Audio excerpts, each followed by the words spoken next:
ಎಲ್ಲಿ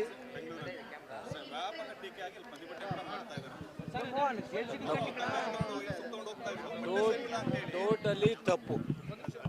ಬಟ್ಟೆ ಹಾಕ್ದಲೇ ಮೈ ಮೇಲೆ ಬಂದರೆ ಆ ಥರದ ಎಂಟರ್ಟೈನ್ ಮಾಡಬಾರ್ದಂತ. ಆದರೆ ಅವನು ಒಳ್ಳೆ ಬಟ್ಟೆ ಹಾಕವನೇ, ಕೊಳೆ ಇದೆ, ಹರಿದೋಗಿದೆ, ಇದನ್ನೆಲ್ಲನೂ ನಮ್ಮ ಸಂಸ್ಕಾರ ಅಲ್ಲ.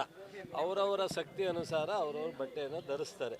ಅದು ಯಾರೇ ಅದು ತಡೆದಿದ್ರು ಅಧಿಕಾರಿಗಳ ಮೇಲೆ ಕ್ರಮ ಆಗಬೇಕು. ಅದು ತಪ್ಪು ಸರ್, ತಪ್ಪು ಅಂತಲೇ ಹೇಳ್ತಾ ಇದ್ದೀನಿ ಬ್ರದರ್. ಅದು ಅಕ್ಷಮ್ಯ ಅಪರಾಧ. ಯಾವುದೇ ಅಧಿಕಾರಿಗಳು ಆ ಥರದ ನಡವಳಿಕೆ ಮಾಡಬಾರ್ದು. ಬಹುಶಃ ಅವ್ರ ಮೇಲೆ ಕ್ರಮ ತಗೋಬೇಕು. ನಾನು ಸಹ ಸಂಬಂಧಪಟ್ಟಂಥ ಅಧಿಕಾರಿಗಳ ಜೊತೆ ಮಾತಾಡ್ತೀನಿ.